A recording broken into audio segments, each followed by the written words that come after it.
सबसे पहले बात करते हैं रूस में राजनाथ सिंह के महत्वपूर्ण दौरे की। रक्षा जरूरतों के बीच रूस में अहम बैठक हो रही है। रक्षा सचिव और रूस के उप रक्षा मंत्री के बीच ये बैठक जारी है। कुछ देर के बाद रक्षा मंत्री राजनाथ सिंह और रूस के उप प्रधानमंत्री भी अहम बैठक करने वाले हैं। चीन से तनातनी के बीच रूस में ये अहम बैठक जारी है। राजनाथ सिंह की रूस के डिप्टी पीएम से होगी मुलाकात और उसके बाद बॉर्डर पर जिस तरह के हालात बने हुए हैं उसकी जानकारी भी रूस से साझा की जाएगी। वहीं रूस से रक्षा उपकरणों की सप्लाई की मांग की जाएगी हिंदुस्तान की ओर से।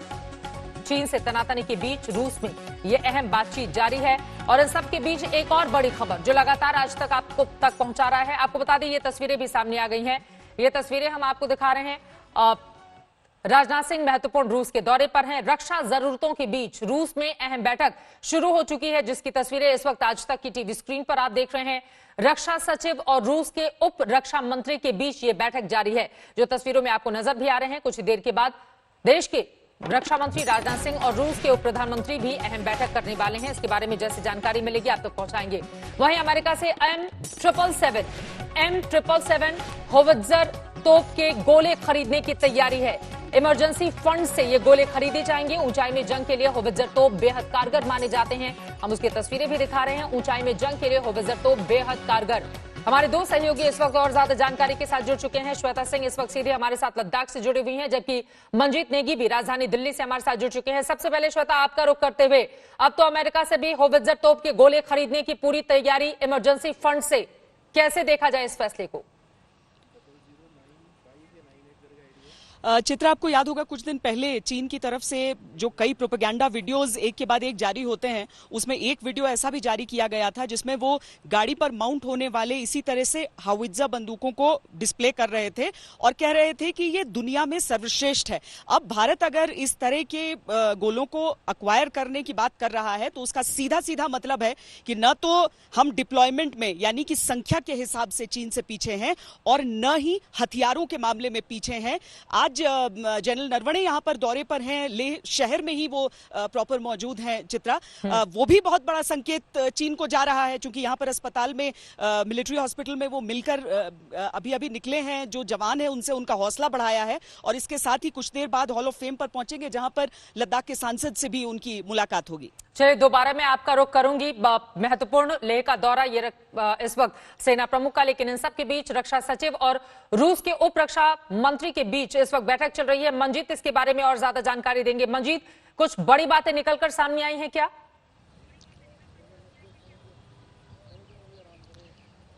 चित्रा, ये बैठक आज की अहम मुलाकात है और क्योंकि रक्षा मंत्री वहाँ पर रक्षा सचिव के साथ मौजूद हैं तो काफ़ी चीज़ें होनी हैं। खासतौर से इस वक्त के जो हालात हैं चीन सरहद पर, वहाँ पर दो अहम चीज़ें हैं। अगर हम सुखोई लड़ाकू विमान की बात करें कि जो रूस से हमने लिया हुआ है, उसके कुछ हथियार हैं, एयर टू एयर मिसाइल हैं जो रूस से इस वक्त मांग की जा रही है कि वो तुरंत जो सुखोई से फायर होने वाली एयर टू एयर मिसाइल हैं उनको हमें दे। इसके अलावा T-90 टैंक जिसकी तैनाती भी इस वक्त लेह और लद्दाख के इलाके में है, उसके जो हथियार उससे जुड़े जो कलपुर्जे हैं, जो गोला बारूद है, उसकी भी बात की जाएगी। और इसीलिए न सिर्फ रक्षा मंत्री बल्कि रक्षा सचिव भी इस दौरे पर हैं, जिससे कि जो कागजी कार्रवाई है उसको जल्द से जल्द पूरा किया जाए। ये महत्वपूर्ण जानकारी। मंजीत, जल्दी से एक और सवाल है, उसका मैं जवाब आपसे चाहूंगी, चूंकि एक सही संकेत कम से कम चीन की ओर से सामने आ रहे हैं। माना यह जा रहा है कि बातचीत के जरिए दोनों ही सेनाएं अपनी अपनी पोजीशन पर वापस चली जाए। कल जो 12-13 घंटे की मैराथन बैठक चली थी उसमें यह तय किया गया है। इस बारे में कुछ और अहम जानकारी मंजीत? फिलहाल जो सेना प्रमुख जनरल मनोज मुकुंद नरवणे हैं वो वहाँ पर जो आर्मी कमांडर्स हैं और कोर कमांडर, उनसे इस बात की चर्चा करेंगे, क्योंकि पिछली बार भी जो म्यूचुअल डिसएंगेजमेंट की बात हुई थी चित्रा, उसको लेकर अभी जो भारतीय सेना है वो चीन के रुख को देखेगी। क्योंकि इस बात पर आज जो जानकारी सेना की तरफ से दी गई उसमें कहा गया कि दोनों पक्ष फिलहाल जो तनाव इस वक्त पूर्वी लद्दाख के अलग अलग इलाकों में चल रहा है उसको कम करने के लिए डिसएंगेजमेंट करेंगे। लेकिन ऐसा डिसएंगेजमेंट कुछ दिन पहले भी हुआ था जिसमें 2 किलोमीटर पीछे हटने की बात हुई थी। फिलहाल भारत का जो रुख है, भारतीय सेना का रुख है, भारतीय सेना चाहती है कि पूरा विड्रॉल, यानी कि पूरी तरह से मई की जो स्थिति थी पूरी लद्दाख के पूरे इलाकों में, चाहे पेंगोंग त्सो लेक की बात करें या फिर गलवान इलाके की बात करें, पूरी तरह से चीनी सेना को पीछे हटना होगा। ठीक है, मैं दोबारा आपका रुख करूंगी, एक बार फिर से श्वेता सिंह का रुख कर लेते हैं। श्वेता, जब सेना प्रमुख खुद पहुंचते हैं लेह लद्दाख के दौरे पर तो चीन को किस तरह का मैसेज जाता है और आगे की हिंदुस्तान कम से कम जिस तरह अमेरिका से हाउवित्जर तोप के गोले लिए जा रहे हैं, रूस के साथ तमाम कलपुर्जों को लेकर भी उनके सप्लाई बाकायदा वायुसेना के द्वारा किया जाए, यानी कि बाई प्लेन उनको लेकर आया जाए, इसको लेकर तैयारी, यानी कि एक तरफ हमारी अपनी पूरी तैयारी भी और वहीं दूसरी तरफ हम ये मैसेज भी देना चाहते हैं कि दरअसल पहले बातचीत के जरिए मामले को सुलझा लिया जाए और कोशिश उसी पर ज्यादा है। जी, और चीन को यह संदेश दे दें कि हम विश्वास आप पर बंद आंख करके नहीं कर रहे हैं। डिसएंगेज, जैसा कि मंजीत भी बता रहे हैं, डिसएंगेज तो कर गई थी चीन की सेना और पीछे की तरफ मूव किया था उसने, लेकिन डिसमेंटल नहीं किया था उसने अपनी जो चीजों को वहां बनाया था जिस पर भारत की आपत्ति थी और जिसे लेकर यह गतिरोध एक हिंसात्मक रूप में हमारे सामने आया था। अगर जनरल नरवणे के यहां आने से एक संकेत है तो सबसे पहला संकेत ग्राउंड पर उन जवानों को है जो इस समय डट कर लड़ रहे हैं चीन के खिलाफ। एक संदेश चीन को भी है कि हम भले ही आपसे बातचीत कर रहे हैं सैन्य तौर पर भी और हम वो चैनल नहीं बंद होने देना चाहते हैं, लेकिन उसके साथ ही हम सैन्य तौर पर बहुत मजबूत हैं। हमारे सेनाध्यक्ष जमीन पर जायजा ले रहे हैं, हम हथियार गोला बारूद सबकी व्यवस्था कर रहे हैं, इसीलिए बेहतर होगा अपनी हद में ही रहो। यह बड़ा संकेत है चीन के लिए, यह संदेश समझ ले वही बेहतर है। और जिस तरह का इतिहास भी श्वेता चीन का रहा है, चाहे 1962 का ले या उसके बाद भी कई दौर की बातचीत, लेकिन उसकी जो हरकतें रहती हैं वो अलग और बातचीत के जरिए वो कुछ अलग कहता है।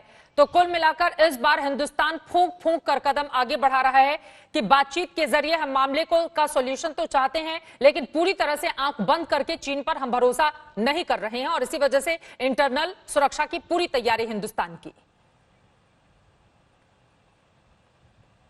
बिल्कुल यही संदेश और ये होना भी चाहिए चित्रा, क्योंकि हमने देखा कि आपने बातचीत की 6 जून को आकर बातचीत की 9 दिन बाद इस घटना को अंजाम दे दिया। तो चीन चाहे 1962 का हो, चीन बार बार ये भारत को ताना देता है 1962 के युद्ध का। भारत तो 1962 से 2020 तक बहुत बदला, चीन नहीं बदला है। चीन अभी भी वही धोखाधड़ी करता है। आज भारत ज्यादा सावधान है और चीन से कहीं ज्यादा ताकतवर, कम से कम जिस तरह के इलाके में हम डिप्लॉयमेंट देख रहे हैं चित्रा। कई दिनों से आप वहां पर लगातार बनी भी हुई हैं, जवानों का हौसला किस तरह से बुलंद है और आज हॉस्पिटल जाकर उन तमाम जख्मी जवानों से मुलाकात की है सेना प्रमुख ने जो चीन के साथ हुई इस झड़प में घायल हो गए थे। श्वेता, इस बारे में कोई जानकारी? जी, समय उन्होंने वहां पर बिताया है। सबसे जितने भी वहां पर जवान हमारे हैं जो घायल हुए हैं गलवान की उस घटना में, उन सब से उन्होंने जाकर मुलाकात की है, सबकी हौसला अफजाई की है। सबसे ये कहा है कि उन्हें गर्व है जिस तरीके से लड़े थे 16वीं बिहार के जवान वहां पर, क्योंकि पहला जो टकराव हुआ था उसमें 16वीं बिहार के ही जवान सामने थे। तो जनरल नरवणे सबसे मुलाकात करके, सबसे बातचीत करके वो हर एक चीज की समीक्षा यहां पर करना चाहते हैं चित्रा। कि एक तो आप जो कोर कमांडर हैं, जो डिव कमांडर हैं, दोनों से बातचीत करके वो देखेंगे कि इतने दिनों में अगर रोजाना बातचीत चल रही है, क्योंकि कोर कमांडर स्तर की बातचीत कल हुई थी लेकिन उससे पहले डिव कमांडर स्तर की बातचीत भी हो रही थी, तो वो यहाँ पर जो 14वीं कोर में मेजर जनरल हैं, लेफ्टिनेंट जनरल हैं, दोनों से बातचीत करके जानना चाहते हैं फर्स्ट हैंड। वो ब्रीफिंग उनकी होनी है जिसमें उन्हें पूरी तरीके से इस बारे में बताया जाएगा कि चीन का रुख कैसा है। जो संकेत निकल रहे हैं वो यही बताया जा रहा है कि बहुत सकारात्मक है और चीन पहली बार ऐसा लग रहा है कि बातें मानने का पक्षधर है।